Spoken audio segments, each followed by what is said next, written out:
Contestant number 2. Your turn on the hot seat for Guess That Brand. The first clip. Listen carefully. I know this. Nokia. Correct. 100 points. Now, the final clip. Want to create instant recognition for your brand? Find out how at BFM Brandfest 2019, the marketing conference for all serious brand builders, happening on the 24th and the 25th of April. Register now at bfm.my/brandfest. Conference fees are HRDF claimable. This is a download from BFM 89.9, the business station.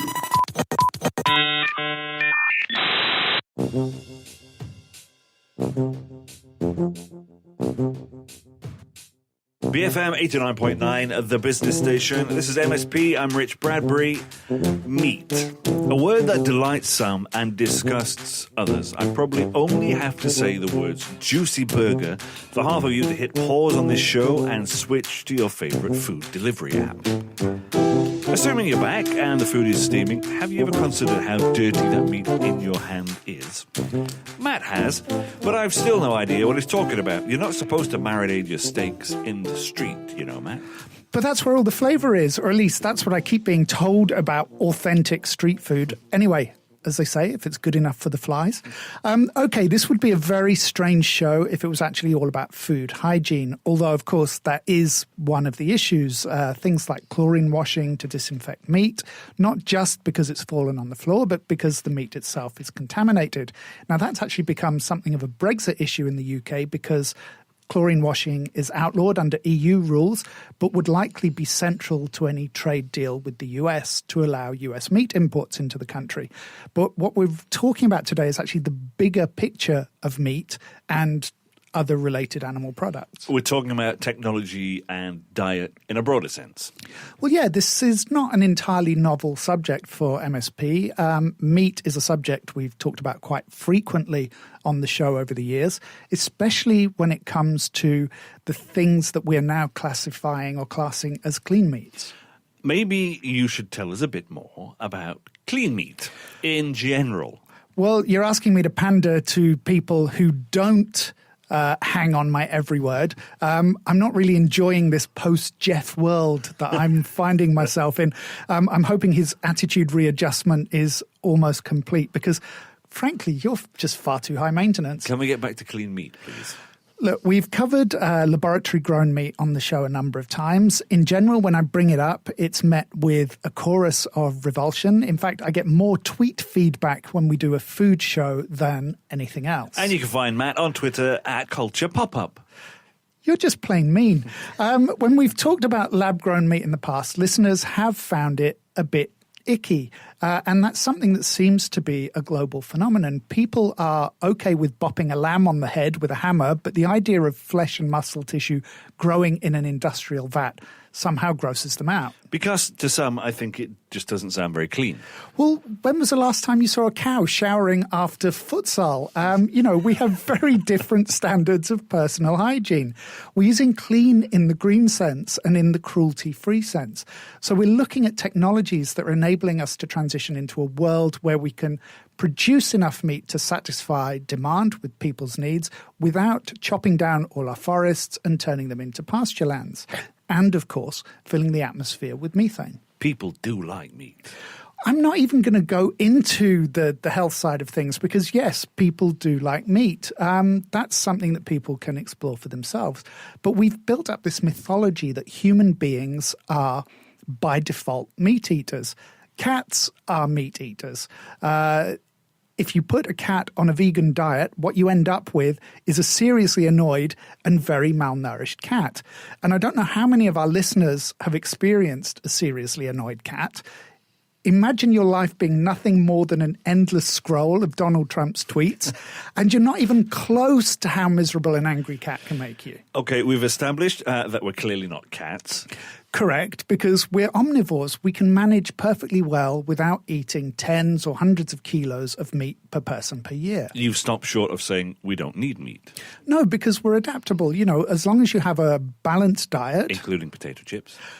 The potato is the source of all nutrition, as long as you fry it. Humans can get along quite healthily with all manner of dietary input. It's one of the strengths that's allowed us to colonize some of the most extreme landscapes on Earth. You can't just go and pull a cauliflower out of the ground in the middle of the Siberian winter, and avocado toast is a little thin on the ground in the middle of the desert. So despite those extremities, you still find pockets of human civilization in the craziest of places. Now, before we look at some of the technologies that are transforming global meat production, the things I have to say on this show, why is there such a pressing need to change the way we fill our baps? It's actually not just meat production, it's animal products in general. No one is sadder to say than I am that my beloved cheese is also a serial offender. Dairy is something that we're going to have a look at today as well. So first of all, let's have a look at China. We're not going to start China bashing today, are we? No, not at all. In fact, we're looking at something that's truly remarkable. It's a convergence of nutrition and technology that has had an enormous impact on the population of China and contributed significantly to the well-being and the growing well-being of its citizens. And that brings us back to those basics in economics that I throw out on the shows occasionally. These things aren't zero-sum gains. There are costs and side effects related to the way we arrive at that state of well-being. I'm interested to see how you're going to balance this one, Matt. Delicately and like a water dancer. Over 60 to 70 years now, China's dairy herds have grown from around 120,000 cows, I think that was about 1947, to 13 million today. China has gone from a country that produced and consumed almost no milk to the world's third largest dairy producer. China's citizens now eat around 30 kilograms of dairy products per person per year. Now, I know that sounds like a lot, but the US consumes almost 300 kilos per person, which is, I mean, that is astonishing. That's nearly a kilo of dairy products per person per day. I've seen some Americans that could probably do that. Anyway, but I think the US exports a lot of its dairy output, right? But even still, I mean, it wouldn't surprise me if the next series of Stranger Things contains a cheese-based life form. Barbara reappears as a block of Monterey Jack. China's government is using dairy as a strategic tool in the growth and development of its nation, and dairy has been one of the tools in that arsenal to address nutritional inequalities across the country. So like any country that is rapidly developing, there are these huge distortion effects. On the one hand, you have meat and dairy as markers of societal progress and wealth and affluence. People are wealthy enough to afford to buy animal produce. But on the other hand, it's being used as a tool to literally enrich the lives of China's poorest citizens. Presumably the technology aspect of this is that China spearheaded the development of lactose-free milk. Well, I wondered when you were going to go there. And no, that's not the story of China at all. But there is a scientific aspect. It's relatively simple and straightforward, and it relates completely to human biology. So while many East Asians do suffer from a lactase deficiency, which prevents them from tolerating milk, all babies are born with the ability to consume lactose because we need mother's milk.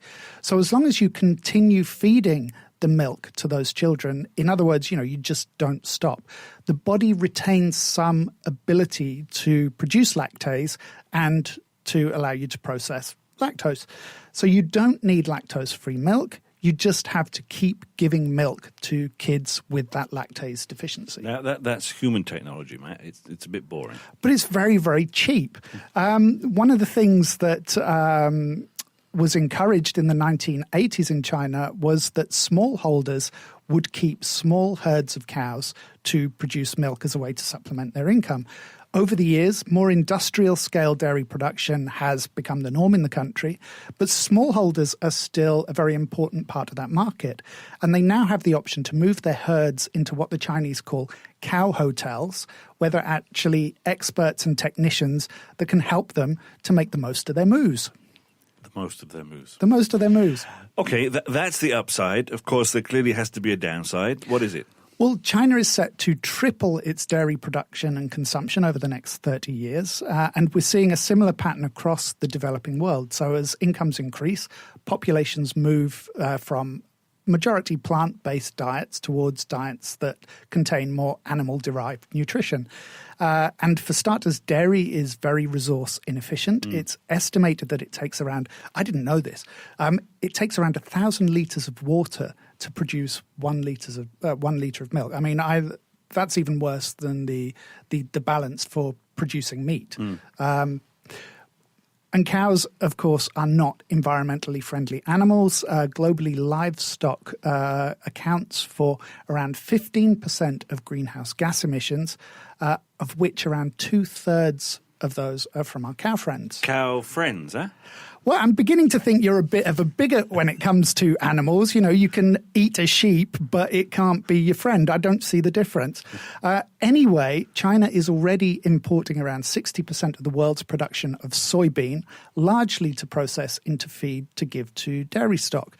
To meet just its own demands, China will have to devote around 30% more land to dairy production, and we would likely see an increase in cattle-based emissions of greenhouse gases of around 35%.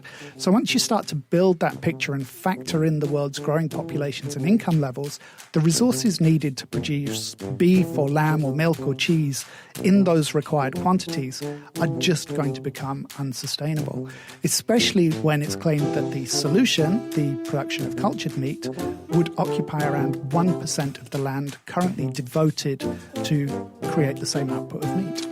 Okay, after the break, Matt in his garage, mixing meat, here on MSP.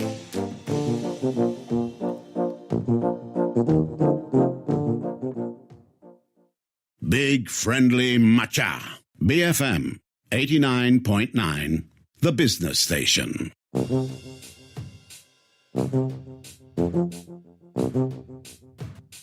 BFM 89.9, the business station. This is MSP. I'm in the studio with Kulturpop's Matt Armitage. Before the break, we told you that Matt would be making his own meat here on the show. Mercifully, this studio has a no ribs rule, so we'll skip straight to the solutions instead. One of the stories I remember from a few years ago was the $300,000 burger, right? Yeah, and that's really what kind of brought this kind of cultured meat movement into the public eye. Although we'll cover that story in a second, this part of the show isn't just about meats and technologies that replicate those cells. It's also about kind of plant-based products and other alternatives to farmed meat. Because, you know, nothing stimulates the appetite like your waiter telling you about the lab to table provenance of your replicated cells in pepper sauce. And that's one of the great ironies. You know, farm to table is a fantastic trend. Produce, whether it's animal or plant-based, is locally sourced, so it doesn't need to fly around the world 3 or 4 times before it reaches your plate. You get a guarantee that the animals were raised in a loving, caring home, but still, that animal was probably expecting to live out its days munching happily in its field. It wasn't expecting to be staring up at you through a honey glaze. So I don't understand why people get so upset about the idea of making meat in a pot. Surely that's just the farm-to-table version of bakute. Look, I think people are going to want to know. Are you vegetarian? Cards on the table, no. And I do have a confession to make. Preparing the notes for this show, I ate a large and extremely delicious piece of halloumi. And as you know, as I've said on the show before, I have made a conscious decision to reduce my meat consumption over the last couple of years. That's for a number of reasons. You know, I wanted to reduce the impact of my own diet on the planet. Also, I found I feel physically better when I only eat meat a couple of times a week. And the less meat I eat, the less I seem to crave it. Of course, none of that's scientific. It's just something that seems to work for me. Now, Jordan Peterson, the Canadian psychologist and darling of the alt-right intelligentsia, claims to exist on a diet of nothing but beef. And there we agree to differ. You know, my wife is a pescatarian. She's had long periods where she's been fully vegetarian. She's been vegan as well. I have more of an ethical problem eating fish than I do with eating meat, but that's an issue for another show. That's interesting. We won't go there. But I have found that being fully vegetarian doesn't work for me, possibly because I'm too lazy to balance my diet properly. Hence the comment about the potato chips earlier on. Yes, I've been watching clips of one of President Trump's economic advisors advocating a return to the gold standard. I would use another commodity. I'd have the world's major currencies pegged to Pringles, and you could genuinely eat your way through a fortune. I'm just a bit worried that I don't think this show's going to get any better, folks. Still, we've got a soldier on. You were promising a story about that expensive burger. Yeah, when we talk about cultured meat, in some ways it feels like we've come a huge way. And that might be true in terms of the technological side and the advances. In terms of the ways the meat is cultured and grown, we have moved on. Production has been scaled up and costs have fallen tremendously. But we don't seem to have moved very far in terms of that public perception and the levels of acceptance. There's still this sense that cultured meat is less real than a chicken nugget. And do you think part of that rests with those first public taste tests? Maybe, because even though journalists were able to eat a tiny part of the one burger patty that researchers at Maastricht University were able to produce, it still seemed like a science fiction fantasy. Ignoring the comments about taste, the burger at that media session back in 2013 cost, as you mentioned at the top of the show, $300,000 to produce just for that one burger. So obviously it was viewed as a novelty and a not particularly tasty experiment. And after that, the journalists and the public, just went back to their normal lives. So where's the impetus coming from? Well, there are a lot of influential lobbying groups like the Good Food Institute, which are advocating for the adoption and development of plant-based and cellular-based food products. In fact, Bruce Friedrich, the founder of the Good Food Institute, is one of this year's fellows at TED, home of the TED Talks. So I think we can expect to see more content and more exposure of innovation in this sector in our news feeds this year. You mentioned plant-based foods as well. You mean vegetables? Well, vegetables get a bad rep for being boring, but we're actually looking at something a little more high-tech. A rising challenge has come from processed plant-based foods, especially in this all-important burger sector. So companies like Impossible Foods are now competing head-to-head with meat-based burgers. And it's a sector that's experiencing a year-on-year increase in demand of around 17%. So that's some seriously large money to be chasing. Now, I might be putting my head on the line here, but to be fair, a lot of veggie burgers mostly deserve their bad reputation. Yeah, many of them should have been declared hate crimes, especially from the people forced to consume their dry and crumbly mix of processed peas and corn. And I'm sorry, but the last thing I want to see in any of my food is peas or sweet corn or carrots. And in a sign of the growing influence of these companies like Impossible are conducting tests with fast food giants like Burger King. I think they're in around 50 of Burger King's outlets selling their plant-based burgers alongside real burgers. I was going to say Big Macs, but they're Whoppers, aren't they? No, from a technology standpoint as well, it's actually a really exciting sector, much more exciting than the shrinking bezels on our smartphone. I'm not sure if this is a gauge of actual popularity, given the horrors that these fellows often sink the money into, but the venture capital sector seems to be pretty excited about funding cellular-based meat replacements. Yeah, a company called Motive Ingredients broke all the records in the food technology sector when they raised $90 million in Series A funding in February of this year. Now, we're used to Silicon Valley hype, as you were saying, and silly money chasing silly ideas. But Motive is certainly a serious venture. It's a spin-off from a company called Ginkgo Bioworks, which is something of a giant in the field of synthetic biology. And that company's backers include folks like Bill Gates and Richard Branson. So it makes the company the largest player in a field that is now being called cellular agriculture. Now, I know no one wants to rush it. We need to know that these cell-derived meat products are safe, right? But a $300,000 burger is no use to anybody. When are we going to see results that are affordable and widely available? Well, of course, that's now the $90 million question. And, of course, nobody really knows. I'll quote from the Good Food Institute's Bruce Friedrich, an article I got from the BBC. He thinks we'll get a first taste of cell-based meat in around 2020. It will still be a premium product, and we can expect prices to be around the $50 mark. That's a lot for a burger. Well, of late, there's been a growth in absolutely phenomenally expensive premium burgers, and $50 is no longer outside the norm. I know it sounds insane.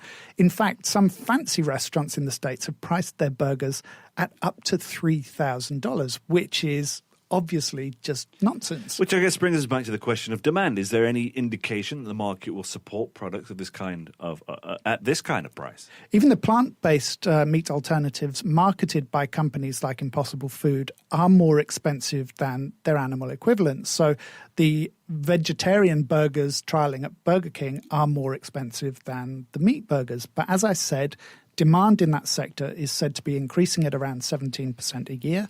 And certainly meat producers seem to be running scared of the competition. There are moves by a number of countries or farming lobbies in a number of countries to prevent plant-based burgers being shelved next to your normal meat-based burgers because they say the competition is unfair. Right. Given what we're discussing about China and countries in the developing world, is there a taste for these meat alternatives? Well, the evidence does seem to be pointing in that direction. A study called A Survey of Consumer Perceptions of Plant-Based and Clean Meat in the USA, India and China. You know, it's no wonder no one reads these damn things. Call it, I don't know, real news, fake meat, or something a bit more clickbaity. The study was published in the journal Frontiers in Sustainable Food Systems back in February this year. And interestingly, it found that consumers in China and India were actually very receptive to the idea of laboratory-based or cellular-based meats, probably much more so than most European consumers. Given the price tag, you might not expect huge demand in those countries. Well, in a Guardian piece that was written by one of the study's peer reviewers, he admits that it was largely middle-class consumers that were targeted in the countries for the study. But that's still within the kind of expected global profile of consumers for these products when they first come to market. It's those economies of scale and that expansion of popularity that will allow the prices. Let me do that again. It's those economies of scale and that expansion of popularity that will allow the prices to come down so that the foods can be accessible to everyone. Even in the hell-raising, red meat-loving United States of America, the study found that 53% of Americans were okay substituting cultured meat for traditional meat if the prices were equal. Now, I know that all of this is literally a lot to swallow, but in a world of environmental consciousness, health, well-being, it's no longer enough to say that your food was well-treated and ethically sourced, especially if there's a kinder and more sustainable alternative, even if that alternative comes out of a pot. You can also check out Kulturpop's kulturpop.com for transcripts of these shows. And of course, you can also find out how to bring a bit of matsplaining to your company. This was MSP here on BFM 89.9.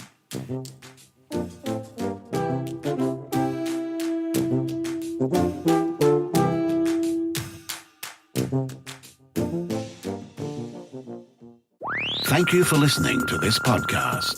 To find more great interviews, go to bfm.my or find us on iTunes. BFM 89.9, the business station.